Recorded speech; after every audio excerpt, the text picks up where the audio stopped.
Gold trusted gold buyers మీరు తాకట్టు పెట్టిన బంగారాన్ని విడిపించి ఈ రోజు ఉన్న మార్కెట్ ధరకు కొనబడును.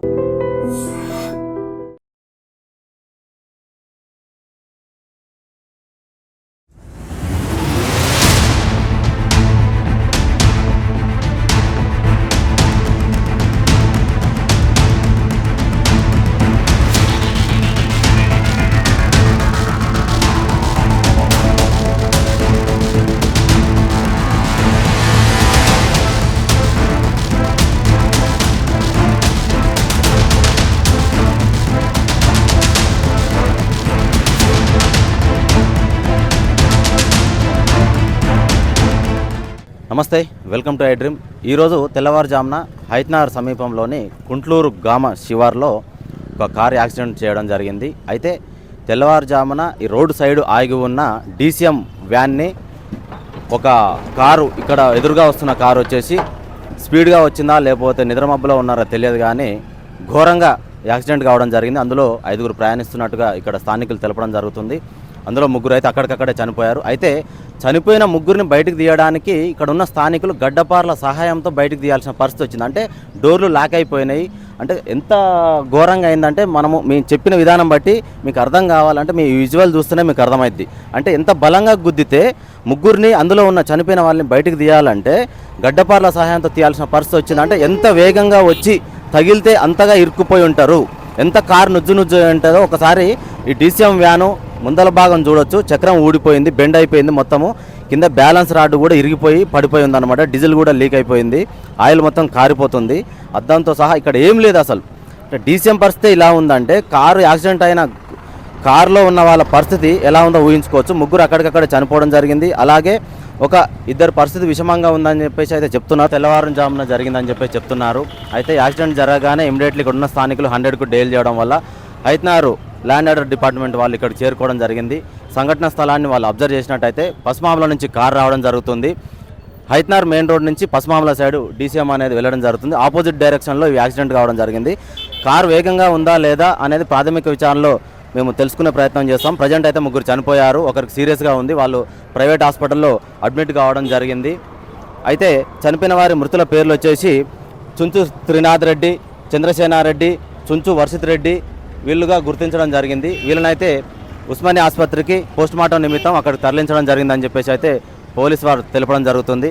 ఇంకా గాయపడిన వారు హాస్పిటల్లో అడ్మిట్ అయిన వారి పరిస్థితి ఈరోజు ఎలా ఉంది, అతని పరిస్థితి అనేది ఇప్పటికిప్పుడు చెప్పలేని పరిస్థితి. వాళ్ళని అయితే ప్రైవేట్ హాస్పిటల్లో అడ్మిట్ చేయడం జరిగిందని అయితే పోలీస్ డిపార్ట్మెంట్ వారు తెలియజేయడం జరుగుతుంది. అయితే ఇక్కడ యాక్సిడెంట్ కారణాలు వచ్చేసి స్థానికులు చెప్పిన వివరాల ప్రకారము రోడ్ అనేది కర్వ్ ఉంది, అంటే టర్నింగ్లు ఎక్కువగా ఉన్నాయి. మనం ఇక్కడ నుంచి చూడొచ్చు visuals, left turning immediately right turning ఉందని చెప్పి చెప్తున్నారు. దీనివల్ల ఏంటంటే మనం మినిమం 40-50 స్పీడ్ మెయింటైన్ చేసినప్పటికీ ఒక్కోసారి కంట్రోల్ అవ్వదు. ఎదురుగా వస్తున్న వెహికల్ని ఖచ్చితంగా యాక్సిడెంట్ చేసే అవకాశం ఉంటుంది. దీని గురించి మేము చాలాసార్లు ఇక్కడ ఉన్న ఆర్ఎన్బి డిపార్ట్మెంట్ వాళ్ళకి తెలియజేయడం జరిగింది.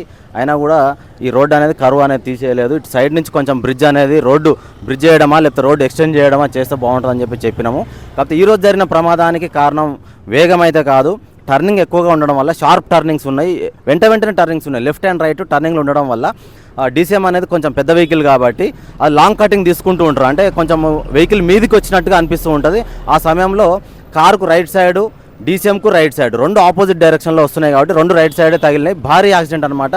డీసీఎంకు వీలే ఊడిపోయింది, కింద బ్యాలెన్సింగ్ అనేది మొత్తం చేసి అనేది కూడా ఇరిగిపోయింది. అయితే కారుని కూడా ఒకసారి మీకు చూపించే ప్రయత్నం చేస్తాం. కారు కూడా ఇక్కడే సంఘటన స్థలంలోనే పెట్టడం జరిగిందనమాట. అసలు కారు వచ్చేసి స్కోడా కంపెనీకి సంబంధించిన కారు. ఈ కారు నెంబర్ కూడా మనం ఒకసారి గమనిద్దాం. ఫ్రంట్ భాగం అయితే నుజ్జు అయింది. కారు నెంబర్ వచ్చేసి స్కోడా కంపెనీకి సంబంధించిన మహారాష్ట్ర ఎంహెచ్ ఉందన్నమాట. మహారాష్ట్ర రిజిస్ట్రేషన్ ఇది MH02DG0771, MH02DG0771 కార్ నెంబర్ వచ్చేసి. ఇది బ్యాక్ సైడ్ ఎలాంటి డ్యామేజ్ అయితే బ్యాక్ సైడ్ కాలేదు. ఇక ఒకసారి మనం ఫ్రంట్ భాగానికి వెళ్ళినట్లయితే ఇక్కడున్న పరిస్థితిని మనం చూడొచ్చు. ఫ్రంట్ భాగం ఇంజన్ అనేది పూర్తి స్థాయిలో నుజ్జు అయిపోయింది. ఇంజనే ఇలా ఉందంటే మనుషుల పరిస్థితి ఎలా ఉంటుంది, ఆ శరీరం ఎంత నుజ్జు అయి ఉంటుందో ఒకసారి మనం గమనించుకోవచ్చు. ఒకసారి వీళ్ళు కూడా చూడొచ్చు. రైట్ సైడ్ ముందర రేడియేటర్ పోయింది, ఫ్యాన్ పోయింది, అలాగే ఏసీకి సంబంధించింది కూడా మొత్తం గ్యాస్ పైపులు కూడా కట్ అయిపోయినాయి. ఏసీకి సంబంధించిన గ్యాస్ పైపులు ఇవి మొత్తం ఎక్కడికక్కడ విరిగిపోయి ఉన్నాయి. ఒకసారి స్టీరింగ్ చూడొచ్చు, స్టీరింగ్ వీలు లేదు, అక్కడ ఎయిర్ బెలూన్స్ కూడా ఓపెన్ అయి ఉంటాయి మ్యాక్సిమం. కాబట్టి ఈ బెలూన్స్ కూడా మ్యాక్సిమం మనిషి ప్రాణాన్ని కాపాడలేకపోవచ్చు అని చెప్పేసి మనం అంచనా వేయొచ్చు.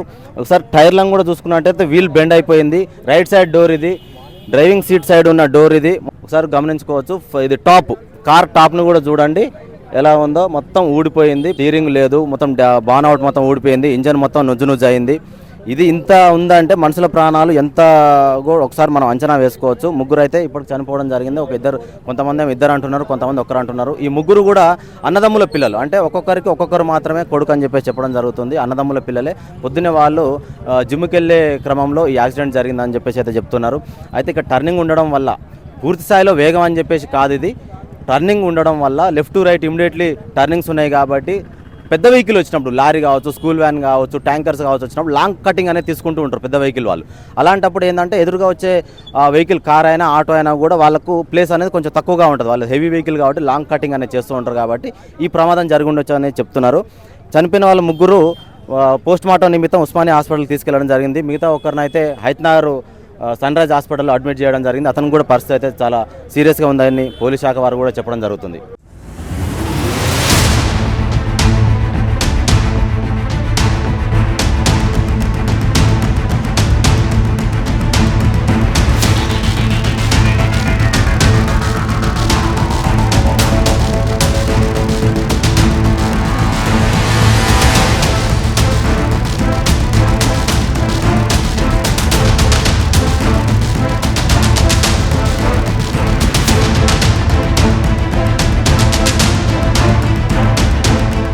అయితే ఇప్పుడు మనము యాక్సిడెంట్ జరిగిన ఆ ఘటన దగ్గరే ఉన్నాము. ఇక్కడ హైత్నగర్ పిఎస్ డిపార్ట్మెంట్ వారు కూడా ఉండడం జరిగింది. అసలు ఏ టైంలో ఇన్ఫర్మేషన్ వచ్చింది, యాక్సిడెంట్ అనేది ఎలా జరిగిందో ఒకసారి ఆ సార్ వారిని అడిగి తెలుసుకునే ప్రయత్నం అయితే చేద్దాం.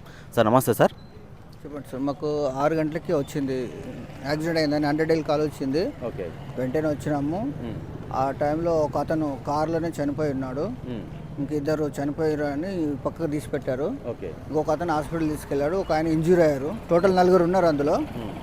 వాళ్ళు గుంటూరు నుంచి డిసిఎం వస్తుంది, మన పశ్చిమావల నుంచి కారు వేగంగా వచ్చి ఢీ కొట్టడం వల్ల జరిగింది. ఓకే, అంటే ఇప్పుడు మీరు ప్రాథమిక విచారణ ఒకవేళ మీకు మీ ఐడియా ప్రకారం ఎట్లా అంటే సార్, అంటే స్పీడ్గా వచ్చింది అట్లా తగిలిందని అనుకుంటున్నారా, లేకపోతే ఎలా సార్? అది సీసీ ఫుటేజ్ చూస్తే మనకు తెలుస్తుంది. మనం ముందుగా చెప్పలేము, కానీ సీసీ ఫుటేజ్ ఏమైనా కనిపిస్తే చెప్పగలం. ఓకే, ఇప్పుడు మీకు ఎర్లీ మార్నింగ్ కాల్ వచ్చిందా సార్? మీకు 6 o'clock వచ్చింది కాల్ మాకు. ఓకే, 4:45కి జరిగినట్లు అరౌండ్ మాకు కాల్ వచ్చిన వెంటనే వచ్చాము. 5 minutes. మృతులు ఇక్కడ లోకల్ వాళ్ళేనా సార్? ఈ గుంటూరు ఇక్కడ లోకల్ వాళ్ళే, గుంటూరు విలేజ్ వాళ్ళకి సంబంధించిన వాళ్ళందరూ. ఓకే, అంటే ఇప్పుడు మృతుల్ని ఉస్మానియాక గాంధీకి ఎక్కడికి మార్చిరికి తరలించారు సార్? ఓజీహెచ్ ఉస్మానియా పోస్ట్ మార్టం కోసం పంపించారు. ఇక్కడ వెహికల్స్ ఇక్కడ ఉన్నాయి అంతే. ఇంకొకరికి ఇంజూర్ అయిందని అంటున్నారు కదా సార్, అతన్ని ఎక్కడికి పంపించారు సార్? అతను ఏదో ప్రైవేట్ హాస్పిటల్ ఉన్నట్లున్నాడు. తను కూడా జర సీరియస్గా ఉందని తెలిసింది. ఓకే, వాళ్ళ కుటుంబీకులకు మీరు సమాచారం అందించారా సార్? ఆ కుటుంబీకులు అందరూ లోకల్ వాళ్ళే కాబట్టి అందరూ స్పాట్లో వచ్చారు. వాళ్ళు ఇక్కడే ఉన్నారు అందరూ. ఓకే, వాళ్ళ పేర్లు ఏమన్నా ఐడియా ఉందా సార్?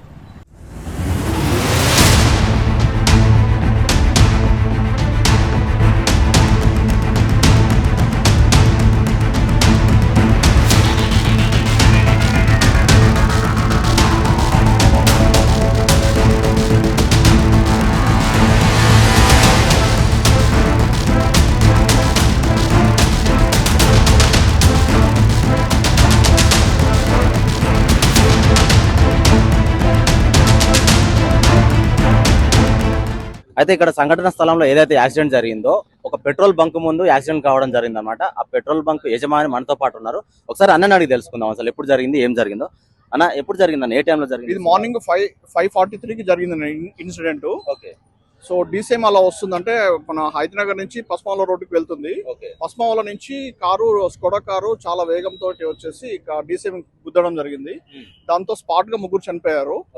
ఇంకో అబ్బాయి ఇంజ్యూర్ అయ్యాడు. తన్ని హాస్పిటల్ ట్రీట్మెంట్ కి తీసుకెళ్లారు. ప్రస్తుతం ఇప్పుడు ట్రీట్మెంట్ నడుస్తుంది.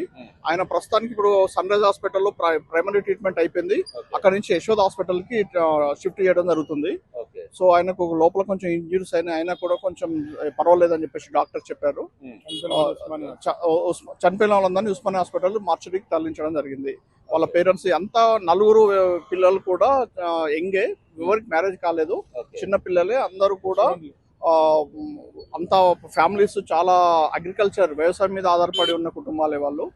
సో చాలా దారుణమైన సంఘటన ఇది. పొద్దున్నే చాలా మరపురాని సంఘటన జరిగింది ఇక్కడ. వాళ్ళు స్టడీ చేస్తున్నారు, ప్లస్ వాళ్ళు వాళ్ళ ఫాదర్స్ హెల్ప్ చేస్తుంటారు అగ్రికల్చర్ విషయంలో. కానీ వాళ్ళ ఇండివిజువాలిటీ, వాళ్ళకి ఒక ఇండివిజువాలిటీ ఉంది. వాళ్ళు కూడా ఏదో చిన్న చిన్న బిజినెస్ చేసుకుంటున్నారు. సో ఆ రకంగా ఉన్నారు. మాకు ఫస్ట్ మేమేమనుకున్నాం అంటే ఏదో యాక్సిడెంట్ లో అయిందనంటే ఏదో డ్రింక్ చేసి తాగి వచ్చారు యాక్సిడెంట్ అయింది అనుకున్నాం. కానీ తర్వాత మాకు తెలిసింది ఏంటంటే పిల్లలకి ఎలాంటి హ్యాబిట్స్ లేవు, బ్యాడ్ హ్యాబిట్స్ లేవు. అది మార్నింగ్ ఏదో అనుకోకుండా వాళ్ళ ప్రాప్తం అంత వరకే ఉంది, అలాగే జరిగిపోయింది అని చెప్పేసి మేము అనుకోవడం జరిగింది. అంటే వాళ్ళు ఎర్లీ మార్నింగ్ బయటికి వెళ్ళారు అంటే ఎక్కడికి వెళ్తున్నారు సార్? వాళ్ళకి మన ఎక్కడున్నారో తెలియదు. వాళ్ళకి పస్మాల దగ్గర ఒక ల్యాండ్ ఉంది, అక్కడ ఒక ఫామ్ హౌస్ కూడా ఉంది. వాళ్ళు అక్కడికి వెళ్ళి వస్తున్నారని చెప్పేసి సమాచారం, అంతే తప్ప పూర్తి వివరాలు మాకు తెలియదు. రెండోది ఏంటంటే మార్నింగ్ 5:43కి జరిగిన ఇన్సిడెంట్ కి అసలు అందరం నివ్వరిపోయాం. ఎందుకంటే అది మామూలు యాక్సిడెంట్ కాదు. స్పాట్ ముగ్గురు చనిపోయారు, ఒక వ్యక్తి, ఒక పర్సన్, ఒక అబ్బాయి ఇంజూర్ లో ఉన్నాడు అంటే మామూలు విషయం. వాళ్ళందరూ ఒకే కుటుంబ సభ్యుల? అందరూ ఒకటే కుటుంబం కాదు. దాంట్లో ఇద్దరేమో అన్నదమ్ముల పిల్లలు, ఇంకో ఇద్దరేమో వేరే. కాకపోతే అంతా రెడ్డిస్, పిల్లలంతా రెడ్డిసే. అంటే ఇప్పుడు కొంతమంది ఏమో ఇక్కడ టర్నింగ్ ఉండడం వల్ల కూడా కంట్రోల్ అవ్వట్లేదు అని చెప్పి చెప్తున్నారు. అఫ్ కోర్స్ అది కూడా ఒక కారణం. ఏంటంటే ట్రాఫిక్ వల్ల ఏంటంటే కొంచెం ప్రికాషన్ తీసుకుంటే ఈ యాక్సిడెంట్స్ అనేవి తగ్గిపోతాయి. ఎందుకు అనంటే కొంచెం స్పీడ్ బ్రేకర్లు కానీ ఈ వేగాన్ని నిరోధించే ప్రయత్నం కనుక చేస్తే యాక్సిడెంట్స్ అనేవి తక్కువ జరగడానికి అవకాశం ఉంటుంది. ఇంకో విషయం ఏంటంటే మనకు ప్రీవియస్ 2023లో మా బంకు ఓపెన్ అయిన ఒక 2-3 months లోనే ఒక కార్ వచ్చేసి సమ్మని గుద్దుకొని యాక్సిడెంట్ చేయడం జరిగింది కొత్తలోనే. సో ఆ విషయం అనేది మా కౌన్సిలర్ గారు జోర్క శ్రీరాములు గారికి ఇన్ఫార్మ్ చేయడం జరిగింది. వారు పోలీసు డిపార్ట్మెంట్ కి మన ట్రాఫిక్ వాళ్ళకి ఇన్ఫార్మ్ చేస్తే వాళ్ళు ప్రికాషన్ తీసుకుంటా అన్నారు. బహుశా ఆ టైంలో తీసుకున్నారు, కానీ మళ్ళీ పాత పడిపోయింది అది. మళ్ళీ మన ఈ ట్రాఫిక్ వాళ్ళని, పోలీస్ డిపార్ట్మెంట్లని కోరేది ఏంటంటే ఈ వేగంని తగ్గించడం కోసం వెంటనే చర్యలు తీసుకోవాల్సింది కోరుతున్నాము. కాదు, చాలా ఈ మన ప్రజలందరూ కూడా, అంటే ఈ రోడ్ మీద వెళ్లే వాళ్ళందరూ కూడా, ఈవెన్ మా కుంట్లూరు వాసులంతా కూడా వేగంని నిరోధించి, అంటే స్పీడ్ ని తగ్గించి ఈ యాక్సిడెంట్లు తగ్గించడానికి చర్యలు తీసుకోవాల్సిందిగా కోరుచున్నాము. అంటే ఇప్పుడు చనిపోయిన వాళ్ళ ఇండ్లు ఎక్కడ సార్? ఈ పరిసర మొత్తం కుంట్లూరే, చాలా దగ్గర, నియర్ వాకబుల్. పేరెంట్స్ వాళ్ళు వచ్చి వాళ్ళ రోదన పిల్లలు, అంటే ఒక టైంకి వచ్చిన పిల్లలు, అంటే ఒక ఏజ్కి వచ్చేసి ఒక్కొక్క ఫ్యామిలీకి ఒక్కొక్కడే అబ్బాయి. సో వాళ్ళు ఒక వయసుకి వచ్చారు, అంటే పేరెంట్స్ కి చేదోడు వాదోడుగా ఉండే సమయానికి వచ్చేవారికి వాళ్ళకి లేకుండా చనిపోయేసరికి వాళ్ళు తట్టుకోలేకపోయారు. వాళ్ళ రోదనలు చాలా భయంకరంగా ఉన్నాయి. చూస్తే మాకే ద్రవించిపోయింది. అంటే ఇది చూసే వాళ్ళందరూ కూడా కన్నీళ్ళు పెట్టడం జరిగింది. ఎందుకంటే అంత ప్రేమగా పెంచుకున్న పిల్లలు వాళ్ళకు దూరం అయిపోయారు. వాళ్ళు జీర్ణించుకోలేని విషయం అది. ఇప్పుడు వాళ్ళ పేరెంట్స్ ఎక్కడ ఉన్నారు సార్? వాళ్ళ పేరెంట్స్ ఇప్పుడు హాస్పిటల్కి వెళ్ళారు. అంటే మార్చికి తీసుకెళ్లారు కాబట్టి పేరెంట్స్ హాస్పిటల్ వెళ్ళారు. చనిపోయిన వాళ్ళ పేరెంట్స్, తల్లిదండ్రులు. సో ఇంజూర్ అయిన తల్లిదండ్రులు వాళ్ళు హాస్పిటల్కి వెళ్ళారు.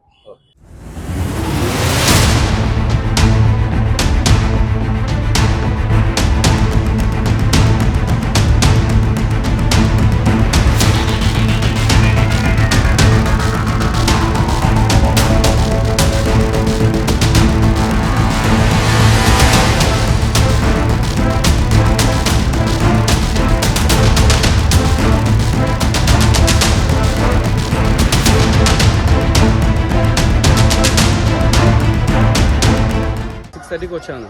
మా చెల్లె ఫోన్ చేసింది, అన్న వర్షిత్ రెడ్డికి యాక్సిడెంట్ అయింది, త్రినాథ్ చనిపోయినట్టున్నారు అని చెప్పినారు. నేను స్పాట్ ఇక్కడ ఉరికొచ్చిన. ఇక్కడ ఉరికొచ్చేసరికి వర్షిత్ హాస్పిటల్ తీసుకుపోయారు అని చెప్పారు. 5:30కి వెళ్ళినాను. 5:30కి వెళ్ళి అన్ని హాస్పిటల్ వెతుకుని అక్కడ లేదు. ఈయన కూడా చనిపోయిన కనుక రిటర్న్ తీసుకొని వస్తారు. ఈయన కూడా ఇంకో డెడ్ బాడీ ఉంది కనుక ఆయన వేసుకొని వస్తారు. నాకు పోలీస్ స్టేషన్ కాడ కనిపించినారు. వీళ్ళు నైట్ జిమ్కి వెళ్దామని వెళ్తారంట మార్నింగ్. ఇంతవరకు తెలుసు నాకు. మార్నింగ్ ఎన్నింటికి వెళ్ళారు? ఇంట్లోకి వెళ్ళాడు 5:35కి వెళ్ళినట్టు 5:40కి అయింది ఇక్కడ. 5:40, 5:43 అందులో కనిపిస్తుంది. నైట్కి వెళ్ళేసి ఇంటికి వచ్చిరంట. డ్రెస్సులు చేంజ్ చేసుకుని మళ్ళీ ట్రాక్ల మీదనే ఉన్నారు, షార్ట్లో ఉన్నాయి. ముగ్గురు స్నేహితులు చనిపోయారు. ఒక ఆయన ఇంకా సీరియస్గా ఉండి, ఆయనది ఏందో తెలియదు. ఇంకా పవన్ కళ్యాణ్ రెడ్డి ఏదో అంటున్నారు. పక్క పక్కన పాతిళ్ళు అన్ని ఒకటే గల్లీలు ఉంటాయి. ఎవరంతా వాళ్ళు వెళ్ళిపోయారు. వీళ్ళందరూ ఇప్పుడు డిగ్రీ సెకండ్ ఇయర్, ఒకరు డిగ్రీ అయిపోయిన వాళ్ళు, ఒకరు BBA చేస్తున్నారు. వీళ్ళిద్దరు ఒక ఆయన డిగ్రీ 3rd ఇయర్, ఒక ఆయన డిగ్రీ 4th ఇయర్. ఇక్కడ సన్షైన్ ముషీరాబాద్లో ఉంటారు చూడండి, బీబీఏ చేస్తున్నారు. ఇంకొక అతను అక్కడనే డిగ్రీ కాలేజ్, అంత ఐడియా లేదు. ఎంతమంది వాళ్ళకు ఇప్పుడు మీ ఈ ఒక్కొక్క కొడుకే, ముగ్గురికి చనిపోయిన వాళ్ళు ముగ్గురు ఒక్కొక్క కొడుకులే, ముగ్గురు ఒక్కొక్క కొడుకులే, ఒక్కొక్క కొడుకు. ఈ బిల్డింగ్ ఒకరిది, ఆ బిల్డింగ్ ఒకరిది, ఇంకా ఆయనది అక్కడ ఉంటుంది. అన్నదం చిన్నప్పటి నుంచి ఒకదాని, వీళ్ళిద్దరు ఓన్ అన్నదమ్ములు వీళ్ళిద్దరు. ఈయనకు ఒక్కొక్క కొడుకు. నేను వాళ్ళ మేనమామను, మామను, మా చెల్లెల కొడుకు. ఇద్దరు, ఆయన మేనబావ, ఆయన సొంత అల్లుడు.